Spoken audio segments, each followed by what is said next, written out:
Are we ready for the big game? Mutants on the left, mutants on the right. Stand up, sit down, fight, fight, fight. Slushhead, shut up! Gee, I was just getting into the spirit.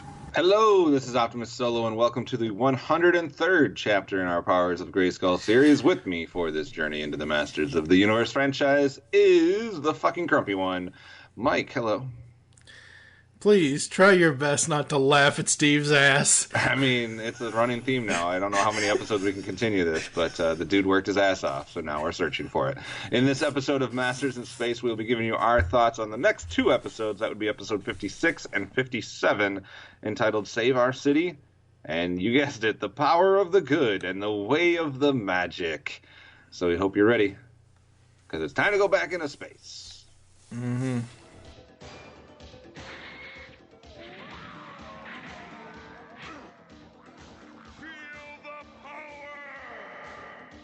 All right, guys, up first today is episode 56 in our quick two-episode episode. That's a double episode instead of a double negative. Save Our City, written by Jack Olesker. I can't believe it.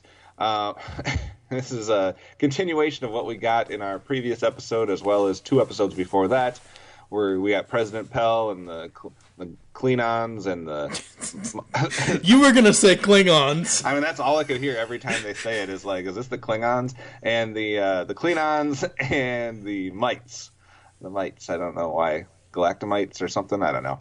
Anyways, so we get more of the same...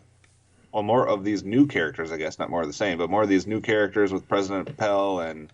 Vitor or Itor. I can't even tell half the time what they're actually saying. I can't either. So there's all these little midgets guys, or little people, whatever you're supposed to politically correct call them.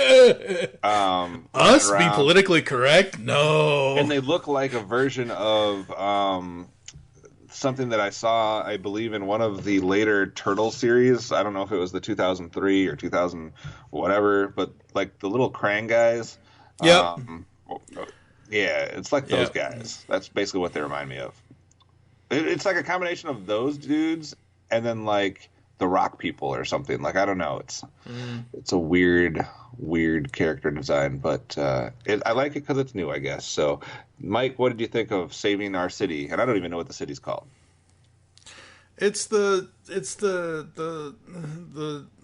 Gleanon City or whatever, the Mites, the City of the Mites or whatever the hell, the City of the Termites or the Bedbugs or whatever the hell it is. City. All right. There you go. Yay continuity, yay narrator. Mara has a new home. Okay then. Well, at least they did something with her character. That was like shocking to me.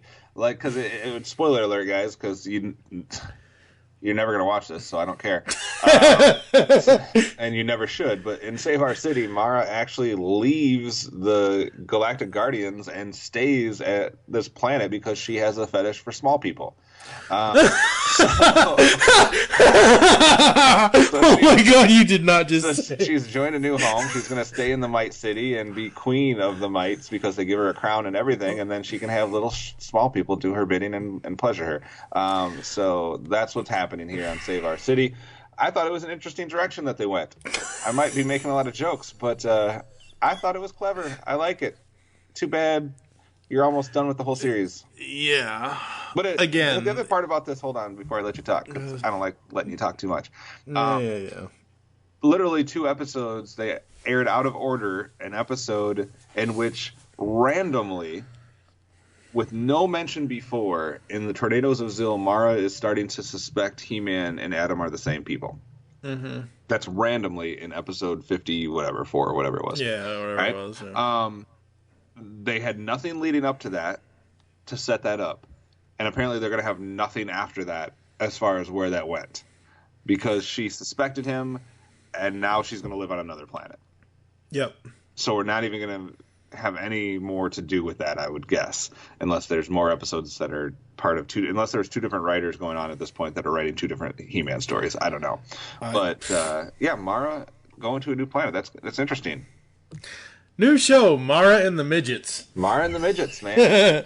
Rated X. You can only watch it on certain channels at the middle of the night, and it's going to be a little snowy. Pornhub. It's a little snowy. You're not going to be able to see clearly. You're going to have to wait and see if download actually worked or if you got a virus. So Hashtag unleash the porn in you. I mean, anytime you put porn in anything, you're going to get views, hits, and likes. So we've learned that recently. So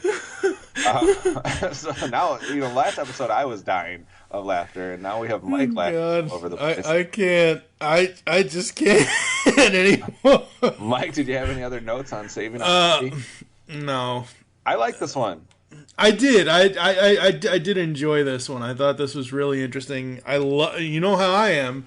Continuity. So right. They're sort of following a continuity and creating this new character thing for Mara. I like it a lot. For her too now. So we had a different look for Skeletor. Now we got a different look for Mara.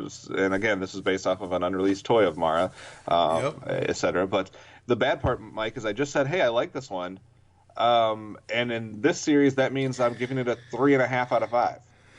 I'm at a 3. So I mean, we both said we liked it, and we're still not giving it 4s or 4.5s or 5s. No. So that is a sign of what it takes for us to like something in this series. 3.5 and 3. It's a decent start. Let's see where we go now, where we finally get an episode that is named after the phrase "Power of Good and the Way of the Magic." Coming up next. Thus, with the power of the good and the way of the magic. Last up today is episode 57. We're talking about the power of the good and the way of the magic because they wanted to see if they could get the longest title of the entire series going today. Guess what? It's written by Jack Lesker. And we're going to have some more of the people. The Klingons. Yeah. And the Galactamites. I honestly have no idea what the hell happened in this episode. I don't know, but why did the mutants get stormtroopers? I know, right? I saw that, and I'm like, what the hell? Like, that opening sequence was cool because they showed a shot of each of the mutants getting into their ship, so you could, like, okay, there's Staghorn or whatever, and there's whatever his name is, and there's Slushhead, and they showed each one getting into the plane, so that was kind of a cool sequence. But right before that, they showed like legit like stormtroopers. Like, they have never had an army of people, have they, in any other episode, or hasn't it always just been them? I mean, they haven't. You mean the mutants? Yeah, they have not actively shown like the army is. No, they've got their fighters. Yeah. So I guess that's a small army, but they haven't actually shown a scene, to my knowledge, from watching this, where they're like, the Star Wars scene at the end of Star Wars, where when right before they take off, they're getting ready to make their big run, where Biggs and Wedge and Luke all reunite and whatever else. Like, there's not a scene like that where this is now. This is them getting to their ships, and everybody gets a little spotlight kind of thing, because, hey, we got to show off our copycat stormtrooper designs. Right. It opens with a weird thing because Sebrian is talking with Adam or something like that, and they're talking about how he thinks peace is coming, and remember the days when the mutants used to be a thing and we used to have to battle, and like, what? That was like just a minute ago, guys. I mean, granted, you've been off on this other planet for like 3 episodes recently, but like, what? When did the mutants stop becoming a thing? It's not like they were like 100 years into the future. Like, there was no reason for him to be like reminiscing of the days of old when the mutants were a problem, because they've been a problem every day. Yep. Like, I don't understand that writing at all from Jack Lesker. You've written half of the fucking episodes. Like, at what point did you write into the story that the mutants were gone for an extended period of time and that maybe they were gone forever and there was going to be peace? Yeah. Like, you wrote one episode in which case they pretended like they wanted peace and then they immediately attack them. So you didn't even leave it for one episode where it was peaceful. So how can you write into this episode, when you are the one that is writing all of the episodes, this whole synopsis? Like, you're an idiot.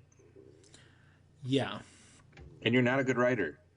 And that's why we never knew who you were until we watched this episode, or this series. Yeah. I don't care what else you wrote before or after. Nobody knows who you are, and there's a reason for that. And look, honestly, it's one of those things where I can say I don't like a writer or whatever else. I'm trying my best, and I don't want to attack the guy because I don't know the guy from Adam, kind of a thing. But like, he's no David Wise. Well, at least David Wise can actually write. I don't know, like, okay, you know how you go to, yeah, he's no DiTilio. You know how, well, he's no Flint. He's no Flint Dilly.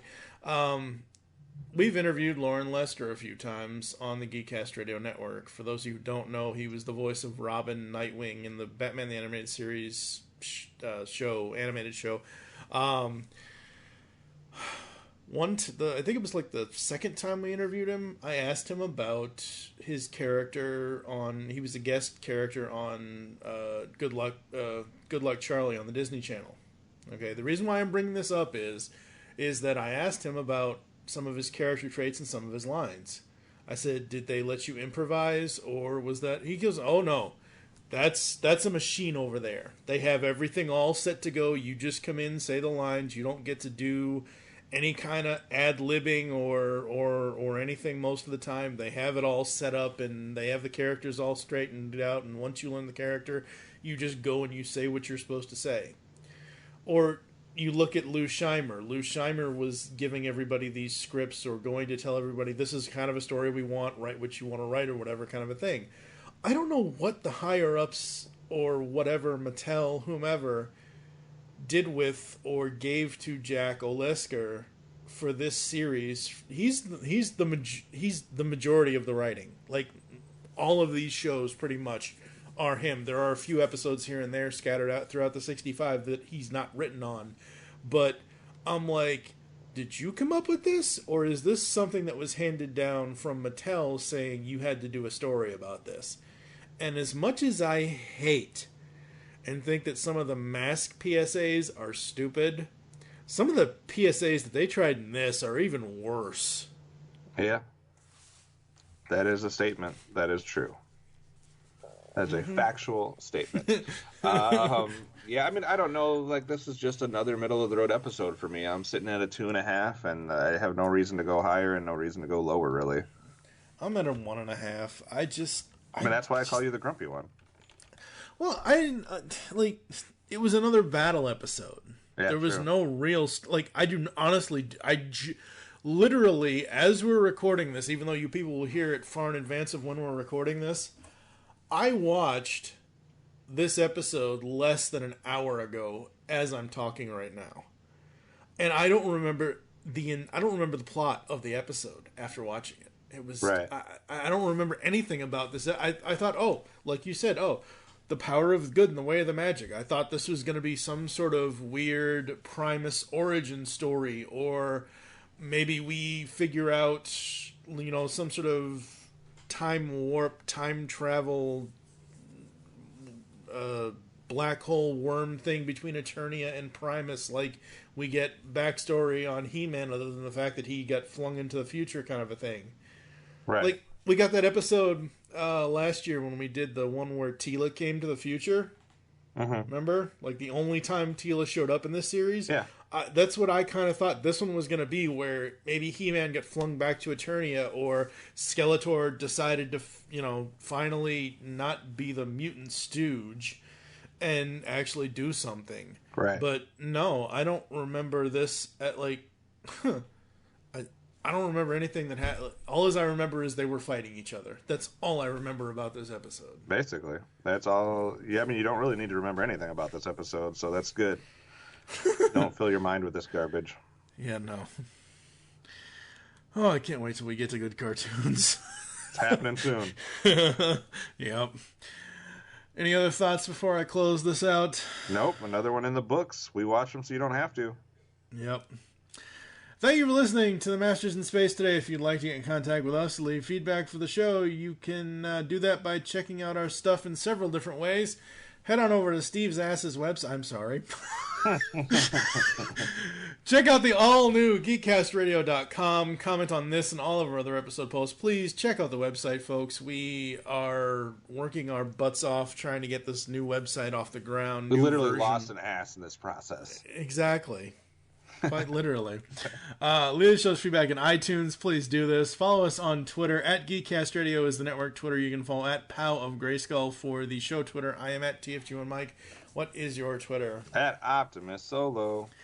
Become a fan on Facebook. Go to facebook.com/Geekcast or Radio Network. Join us next time when we will be, holy shit, what's Oliver Queen doing in the New Adventures of He-Man?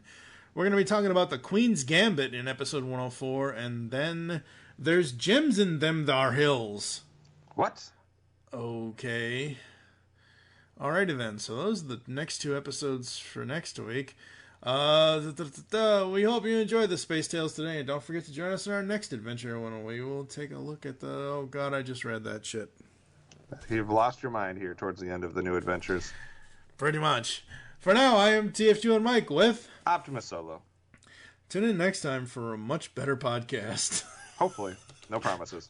Yeah, no promises. There are no guarantees here at the Powers of Grayskull series. That's for sure. We've been doing this for almost 7 years, folks. What do you expect? Dun, dun, dun. God. Boil 'em, mash 'em, stick 'em in a stew. I love you. Shut up, bitch. I'm not done.